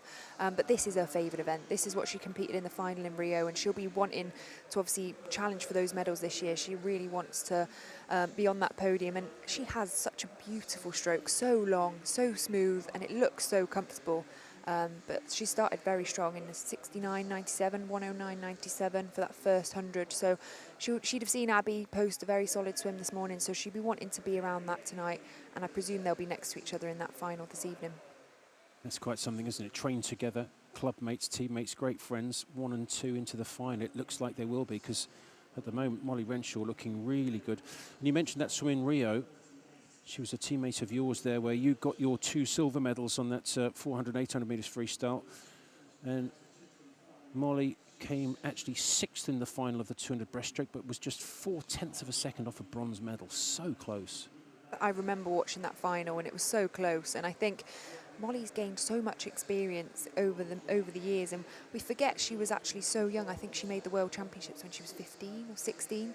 And so she's been around for quite a long time, and we forget she is only 24, so she is young, you know, but she'll be wanting to kind of really state her claim this year at the Olympics and posting a quick time, being so close in Rio. She'll really want to be challenging for those medals this year. We're talking about posting a quick time. This is a very fast time indeed. The qualification standard is 2:23.37. 2:23.37. She's just outside of that. Half a second outside, 0.4 in fact. Molly Renshaw, very good heat. 2:23.81. So that will put Molly in the final this evening fastest, just ahead of her teammate Abby Wood. And they're going to be going head-to-head. I'm sure they will push each other through. The target must well be that 2:23.37, which is the consideration time. It's going to be a great final, that. It's going to be a great final. It's a really strong, we've got such strong 200-metre breaststroke women. We've seemed to have, over the years, really built such a strong field. But, you know, Molly, that's a really strong swim this morning. 2:23.8, it must be one of her quickest heat swims, I think. Well, nearly 7 seconds ahead of the second swimmer, Megan Morrison of Loughborough University. Kayla van der Merwe of Winchester third. So the qualification for the final, what is it going to be? High 29s maybe? Will 2:30 make it? The difference between the leaders and, there we go, 2:30. So Kayla van der Merwe has made it in with 2:30.97. So the depth is, there's quite a large gap between the winners and the slowest into the final. But I suppose in the heats, you've just got one job to do, and it's pretty simple. Make the final? Yeah, exactly. And I think what I've actually seen is some swimmers have actually had really strong heat swims. And because we know that the finals are at 7 p.m. this evening, they have a big gap to recover, you know, getting the fuel, recovery, food, getting a nap maybe, and just try and relax and chill out, especially after some of those swimmers like Abby. She'd have swam 2 swims yesterday, heats and finals of the 200 metres freestyle.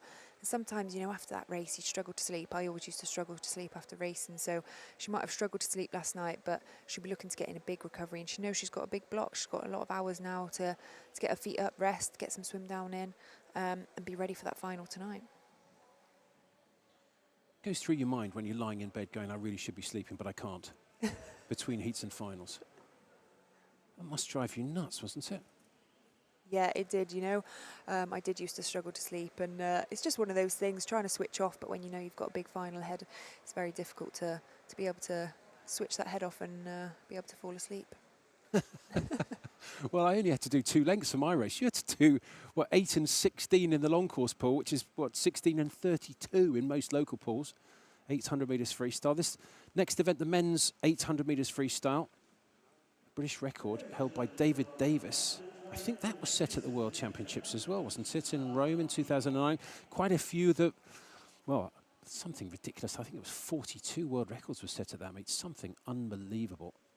Might have just made that number up, but I think it was something like that. Just phenomenal. And then they changed the rules so you couldn't wear the suits made of artificial material.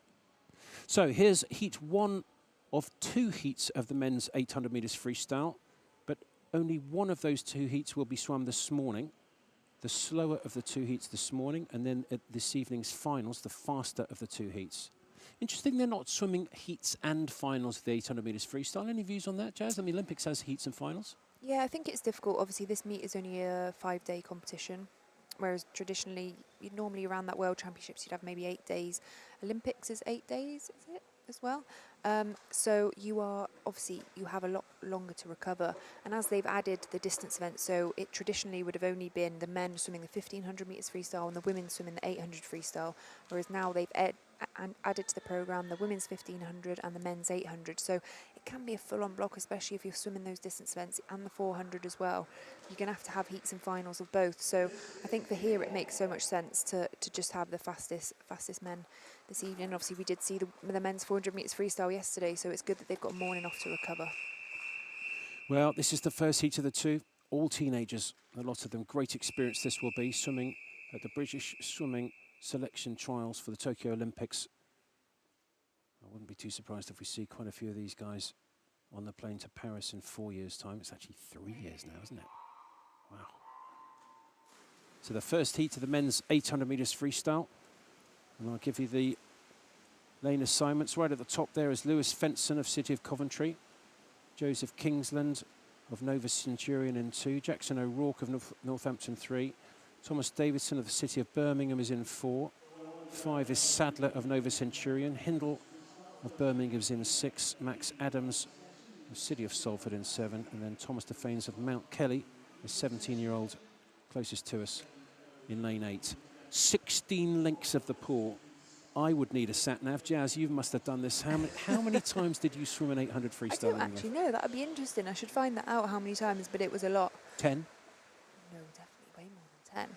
Way more. You said Way that quite. more. You said that very quietly. I was joking. Way more. I'm going to guess 30. I'm going to find that out later. I don't know the facts right now, but I'm going to find it out. That'd be But a lot of times, you know, it's I used to swim mainly the 400, 800, sometimes the 200 and the 1500 as well would be added to the program. So it used to be busy, but it's a tough event, you know, the 800. It's all about pacing, and I say, you know, if you're a half a second off your pace per length, that can add up to 8 seconds, you know. But if you're half a second under, it can also be an 8-second best time. So it's all about pacing. And obviously it looks like we've got quite a strong field, so they're all fairly in a line. They'll be wanting to pace off each other. You're eyeballing each other to see where you all are. But it's a great event for tactics, and obviously we can see they're dangling the lane counters in to say how many they've got. 13 to go. So you always want to get through this first 200 nice and steady and then start to build into the race. You know how many championships it took me to have 13 lengths? many meets to do 30 to complete. Well, this is a 16 length race, and in lane number 6 at the moment, it's Alexander Hindle of the City of Birmingham leading just from those 3 right in the centre. Hindle just over first. In 4, it's Tom Davidson of City of Birmingham. 5 is Sadler, I think just turned 3rd, and then the old man of the field, Jazz, the 19-year-old in lane number 3, Jackson O'Rourke. There's 3 17-year-olds, 4 18-year-olds, and Jackson O'Rourke, 19 years of age, up there in lane number 3. Is that him with the black hat on? I think it is, just at the top of that set of swimmers. So, Jazz, you've obviously been to an Olympic trial and swam where you are unlikely to make the team, but the experience, I mean, how did you go about doing it, and what sort of experience do you get when you're watching the big guys swimming? Yeah, I think having that experience is invaluable, you know, being able to stand up, race on the blocks, and obviously trying to get a best time. You're always chasing, I guess, to be quicker, finding new ways to improve.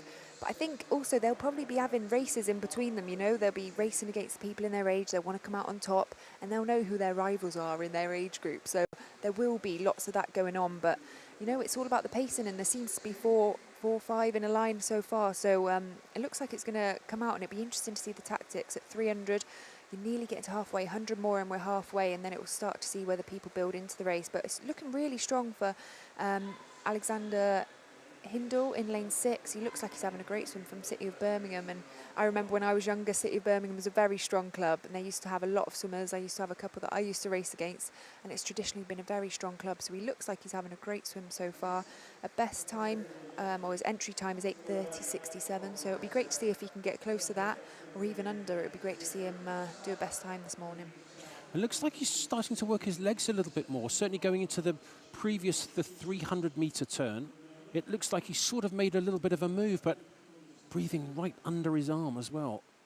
Yeah, he's got a very strong leg kick, and I'm surprised that these guys, they've looked like they've got a very strong leg kick. I was a 2-beat crossover leg kick, which isn't so traditional, but a lot of the women's 800 final had that kind of 2-beat crossover kick, which is quite traditional for the distance events. I guess it gives you a chance to save those legs, save those bigger muscles, and obviously mainly arms. So I used to do a lot of pulling training, a lot of upper body strength, you know, in the gym, just to make sure I had a lot of that endurance, because 800 is a long way, and you want to make sure that you can finish strong as well. In Rio, had a very tight head-to-head on that final 50, so you want to make sure that I used to bring my legs in for that last 50. All I could have is the legs on the last 50 of an 800. That's all they could do. Well, you were without being rude, and this is not. I was just going to say it. Maybe without being rude, that's not a great start. Yeah, it's not a great start, is it? You were a little bit like one of those bath toys, weren't you? You know, when you wind them up and they just go boom, boom, boom, boom, boom, boom, but you kept going. You were a bath toy with some fantastic batteries inside you, who held an awful lot of water. I need to probably stop with that one. I think that's the first time I've been compared to a bath toy. But you know what I mean? Rather than this stroke. So this guy's not, I mean, if you had a bath toy like that, it'd be a bit boring, because it's long, beautiful, efficient, long, slow stroke, good kick, but not a lot of action. So No. if you're a little kid with a bath toy, you want a bit of a Jazz Carling sort of going for it, don't you? Yeah, so I was kind of like high tempo, high stroke rate, so how quick my arms were going round, whereas a lot of these guys very long stroke. And you do see a range, I guess, in the distance events. It depends what works for the individual, but Alexander Hindel's 5:12.78 for 500. That's a very strong swim. I think he's definitely going to be under that time of 8:30. He's going to be closer to that 8:20 mark if he can carry that on, which would be great to see. I love seeing, but he looks really strong, even though those legs now, we're coming up to that 600 metre mark, and his legs still look so strong. He looks like he's got a really strong stroke.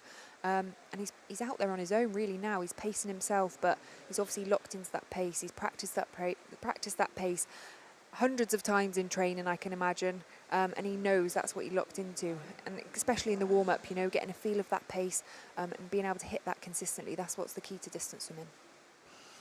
Well, 4 lengths to go in this first heat of the men's 800 metres freestyle, and Alexander Hindle of the city of Birmingham. Well, he took a couple of 100 metres to get going, but once he did, just set his stall out quite early and then went for it, maybe about the 250 metre, 300 metre turn. This is 650 metres, Hindle leading, and then there's a really good scrap for second, third and fourth. That's Sadler in 5, Davidson in 4 and O'Rourke in 3, but no doubt about the leader. And Hindle's looking really impressive and using his legs even more off that wall. Yeah, I feel like they're getting even stronger as we go on. And traditionally, obviously, we do see a lot of swimmers work on their kick in training, and that must be a real strength of his because he has such a strong leg kick and it doesn't seem to be fading, it just seems to be getting stronger as he goes. So he's looking great, and I think he's going to be close to that 8:20 mark, which will be great to see for his entry time being 8:30 coming into that final 100. And when you hear that bell, that is always a great sign. You're like, yes, I have only 100 metres left, 2 lengths to go. Come on, dig deep. It's always like hearing that bell is a great thing. You should try commentating on it. It's a delight to hear the bell, let me tell you. Especially on heat 7 of the 800 freestyle. But look at this guy, Alexander Hindle. Well, this is a really impressive swim. It looks like if he can keep this going, he's got half a chance of dipping under 8 minutes 20. His entry time was 8 minutes 30. Let's see what he goes here. He's maybe just going to be outside of that, is he? No, he's got a half a chance of doing it. Wouldn't that be something special? He's got to go 31, 32 to get under 8:20. Yeah, I think he will, and he looks really strong, and he's done a lot of this work on his own, and he pushed on from that kind of 200 mark and really pulled away from the field, and he's just been holding his pace again, sticking to that rate, sticking to that really strong leg kick, and yeah, I think he's going to be around that 8:20 mark. He's looking really strong. What a swim. See if he can just nip under 8:20. Still a 10-second lifetime best, 11.3 second lifetime best. That is unbelievable. Alexander Hindle of the city of Birmingham looking around. Where's everybody else? Great swim from him. And also underneath his entry time, I think up there in lane number, what is that, lane number 4? I think he was maybe just outside of his entry time was lane 4. That was Thomas Davidson, but only just. But then lifetime best for Jackson O'Rourke in 3. And also for Joseph Sadler, I think, 8:29.3. Well, just outside maybe his entry time, but some really good swimming. Some great experience had as well there. The final swimmer, Max Adams, coming in 9:08. But what a great swim. Alexander Hindle, under 8:20. Seed time, 8:30. Go 8:18. Do you have a 12-second drop? Not for a long time. You haven't been swimming for a long time, yeah, Jasper. I know. I've not been swimming for a long time now, but that is a big drop, and that's a great feat. And as I said, the distance swimming is great because you can just be a half a second or on each 50 under your pace, and that's an 8-second PB. So as long as you get that pace right and do that perfect swim, and it looked a cracking swim. He was out there on his own and he stuck to it. And his leg kick, I'm so impressed. My legs wouldn't even last that for a 50 metres, let alone at 800 metres. Well, it was a really good swim, a really impressive swim from the 18-year-old from the city of Birmingham. I wonder if we'll see him on the plane to Paris in 3 years' time. It seems weird talking about 3 years to the next Olympics, but that's all it is. And having waited 5 years for this one, many of the swimmers, it will certainly help a lot of them. Abby Wood, well, it's definitely helped her, hasn't it? Yeah, definitely. I think the experience that these guys will be having now will just be invaluable, you know, and again, a lot of these swimmers are going to come out this year even stronger. Well, that was the first of 2 heats of the men's 800 metres freestyle. The second one is going to be swum this evening in the finals. And now we come to the women's 800 metres freestyle, and the first, again, of 2 heats. 3 swimmers in this, and then this evening, the final heat will be swum. So there's no heats and finals. I think it's the right thing to do. British record 8:14.1. What a great swim that was from Becky Adlington, winning the Olympics in Beijing. One of my most memorable commentaries that was. I absolutely loved it. And not too far behind, I've got to say, on best times, is the Welsh record holder, Jazz. She wasn't bad either, was she? Oh, I don't know what to say, you know. When I'm talking about myself, I always find it a bit funny. Did you say I was really good? You were. Olympic silver medal. What's it like when you stand on the Olympic medal podium the first time versus the second time? I'll actually answer that in a second, because this is the first heat of the women's 800 freestyle. Catherine Bailey of Perth City goes in 3. The fastest seed in this, Kaylin Hall of Aberdeen, and then Livia Kingsland of Nova Centurion goes in lane number 5. Livia's brother's also here, Joseph. So I'm going to ask you that one again in a minute, once the race has started, because I'm actually really interested. I was lucky enough to stand on the Olympic medal rostrum once. It was on the bronze medal position, so I would have been looking up to your lofty heights on the silver, and then you got to do it again. How cool would that be? 2 Olympic medals. Well, future Jazz Carling's here, hopefully. 2 16-year-olds and a 17-year-old. Catherine Bailey of Perth City in lane 3. Olivia Kingsland of Nova Centurion in 5. And in the centre, the elder stateswoman, Kaylin Hall, the 17-year-old from Aberdeen Performance. Great experience for these young men. And what's also great is they can come out of this having swum their race, swim down, rest, come and watch the finals this evening, and watch all the big guns. I'm actually not sure whether they're allowed to watch the finals. I feel like they can only go to their training sessions and then have to go back, because they're obviously limiting people being at the pool. So they'll be able to watch on the live stream, but I'm not actually sure if they're allowed to watch all the finals, which is a bit of a shame.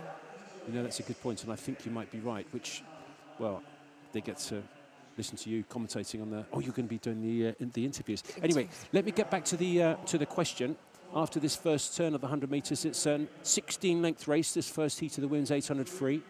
And Kaylin Hall of Aberdeen starts it off, what's she going to be going? 64.2. First to turn. Second, Bailey, 65.2. And then Kingsland, 65.5. So, Jazz, you go to the Olympic Games. You're swimming against one of the greatest women, possibly the greatest swimmer in history, Katie Ledecky. And medals are not easy to come by. You get on the silver medal podium, and then you get to do it again. Tell me the difference in emotions between the two. Oh, it's a difficult one. I think probably the first time standing on the podium felt, I guess, a bit more special because it was the first time and taking it all in. And it was actually on my second swim in the 800. I didn't feel 100%. I felt like I had a bit of a cold, runny nose. I wasn't feeling 100%, so I was kind of just glad that I got through it and managed to get another silver medal. So, yeah, I think obviously every time you're on the podium for Great Britain and you see the flag and winning medals for your country, it's so special. Quite a hard feeling, you know. I wish I could just bottle it up, and every time you're having a bit of a bad day, just open it up, you know, and have that same feeling again, because it is just magical. And I did start here, you know. I would have started in these first heats. I looked at the actual result sheet from when I went to my first Olympic trials in 2004, and I was 34th out of 37. So I was nowhere near the kind of best in my age group or one of the strong ones. But it all starts here with a dream, and, you know, ended up being able to stand on that podium twice, which was just absolutely magical. Isn't that brilliant? 34th out of 37 at the Olympic trials? At the Olympic trials in 2004, yeah. In 2004, and then you come back 12 years later. I know, it did take me quite a bit longer than I'd hoped and expected. You were still a relatively young whippersnapper, but then to do it, to go from that position in the British trials to number 2 in the world, it just shows it's got to start somewhere. Everyone has to start somewhere. If it's your local schools competition, if it's your local district competition, if it's your local regional competition, there's a lot of swimmers who are about to start back in the water who are going to be starting in the first Jazz Carlin position of those two. Yeah, as you said, it's all got to start somewhere. It all starts with doing these competitions, gaining that experience, and the training. You know, it is tough. It's a tough sport. I see a lot of kids. I've been through it all. You know, early morning starts before school, and the commitment that it takes. But you know, when you get to come to these competitions, when you get to race internationally, it just makes it all worth it. You know, all the hard work, all the tears, all the really tough times. It does really make it worth it when you get to experience so many different things. And I guess even the times when I'm younger and I look back and being able to represent my swimming club and go into those competitions with my club, you feel just like you're a part of something and you're a part of something special. And I've got really fond memories from my swimming club, and being able to race here, obviously it is limited, but having that experience with these kids, and I know in years to come that it's going to be invaluable having these experiences, being able to race both on British waters and hopefully international waters in the future. But it's great to see the distance events. Is definitely, I am biased because I used to compete in them, but I do love watching the distance events. You're not so much commentating on them. Well, good races. I mean, I love a good race. I have any distance, any time, any day, anywhere. I just love racing and watching superstars, the best in the world, going hammer and tongs against each other. It gives me an absolute kick. I love it. And watching the Olympic Games, what a thrill that is. Lucky enough to sit next to Mr. Morehouse for the last, I don't know how many Olympics, and we have a right good time. I have to say, watching just the greatest sport, watching people like you doing your Olympic silver medals and getting enormously excited about it. But I have to say, when you get to the heats, and you get the person from one of the countries that's probably not, I was going to name one, but that's probably not the right way to go, is it? But one of the maybe slightly less traditionally strong ones, they get lapped 3 or 4 times. You just go, oh gracious, we've got to wait for them to finish. And it's sport, and it's all about the competition and just being there, and it's not the winning, it's the taking part. Well, that's fine until you're commentating on it. But no, it's a great privilege, I have to say.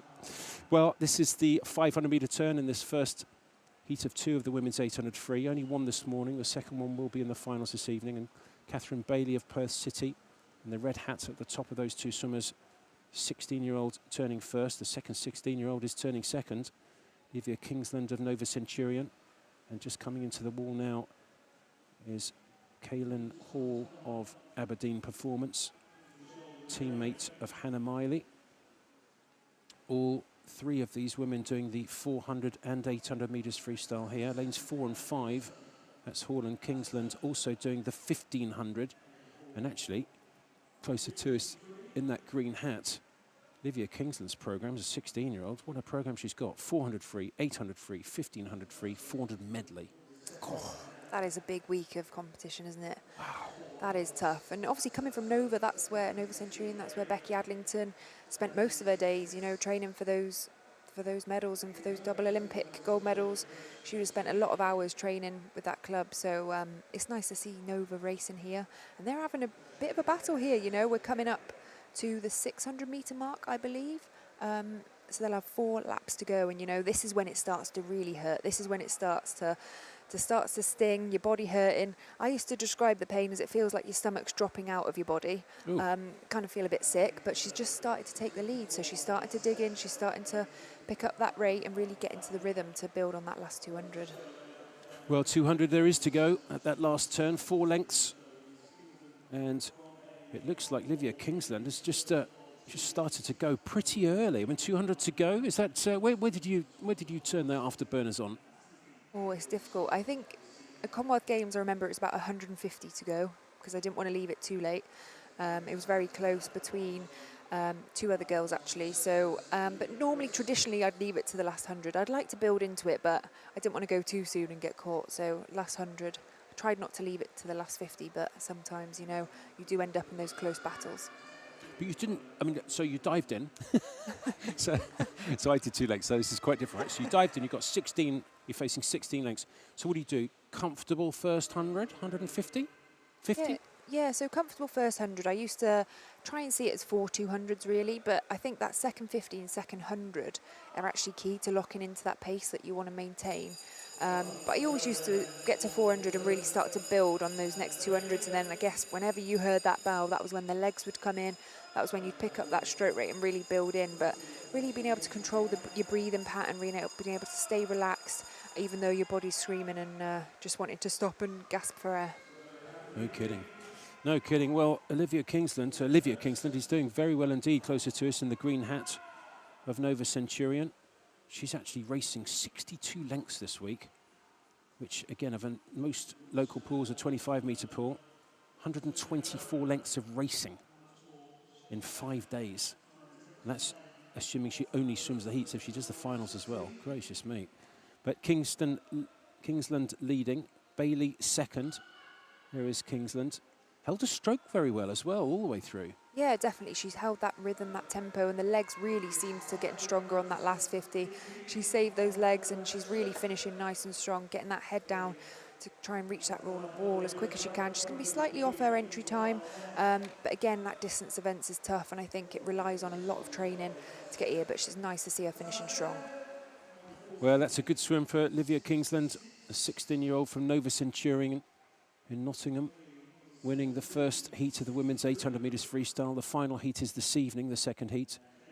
Catherine Bailey of Perth City in second, and Kaylin Hall of Aberdeen Performance in third. The time's 9:14.6 for the winner, Kingsland. Second was Bailey in 9:17.63, and Kaylin Hall coming in third, 9:24.78. Well, it's been an interesting morning. It certainly has. Yesterday's morning heats, life was a little bit more pedestrian. The big guns didn't particularly push it in the heats, but we've seen quite a lot of fast swimming this morning, particularly those women's 200 metres breaststroke. Was that a bit of a surprise for me? Yeah, I think it's interesting. You know, every time you see those heats, and if one person does it in the first heat, then you tend to see people follow and wanting to have a strong heat swim. So you do tend to see if one person goes and the rest of them do. Well, speaking of going, that's 800 metres freestyle gone. Good swimming from Kingsland, the 16-year-old from Nova, 9:14.66. Bailey second, Hall third. And with the eight fastest swimmers in that women's 800 metres freestyle this evening, they can watch. So this evening's schedule, there's going to be some great finals. Yesterday's, I've got to say, most of the swimming was quite extraordinary. Women's 800 metres freestyle, the final heat kicks us off at 7 o'clock. Then we've got the men's 800 metres freestyle. Should be some fireworks there after Kieran Bird won that 400 freestyle. That was great. Men's 200 fly, some big guys in there, including James Guy. The backstroke race for women, that's going to be so interesting. Goodness me, there's 3 or 4 super swimmers in there. And then the men's 100 backstroke, really a little bit more open than I expected it would be. And women's 200 breaststroke. We had 6 races last night. Every single one was won in a consideration time for the Olympic team. And 2 other swimmers coming in second place. Joe Litchfield in that 200 medley, and James Wilby in the 100 metres breaststroke also going under the consideration time. So 8 swimmers going under. I wonder what we can do tonight. Jazz, thank you so much for joining. Really enjoyed having you in the commentary box this morning. Hopefully you'll be able to join us again for another session every day, actually. I really enjoyed it. Last time was the World Championships 2019. I've actually really enjoyed. I mean, I feel like sometimes though, when you're commentating, you don't actually take in all the swimming because you're talking about it. Whereas when I'm sat watching, I can actually enjoy the swimming a bit more. Whereas I'm really enjoying it. Not saying I'm not enjoying it, but it's slightly different. You know, the results don't go in my head as much. I have to go back and look at the results. Welcome to my world, Jazz. It's a wonderful privilege to be here, and it's a great privilege to have you in the commentary box and ask you so many questions. I do apologise, but my knowledge of 800 freestyle compared to your Olympic silver medals, 2 of them. Do you keep them together? Do they ever go apart, or do you keep them in the same box? I don't actually know where they are, to be honest. Really? My mum will know. She knows where everything is. Oh, Mrs. Carling, God bless her. Anyway, it's been a great morning, and really looking forward to this evening. Join us again at 7 o'clock this evening for the final heats of the 800 metres freestyles and all those finals. Some fantastic swimming yesterday, I have to say, and I can't believe it's not going to be exactly the same tonight. Looking forward to seeing night 2 of the British Swimming Selection Trials for the Tokyo Olympics this evening at 7 o'clock.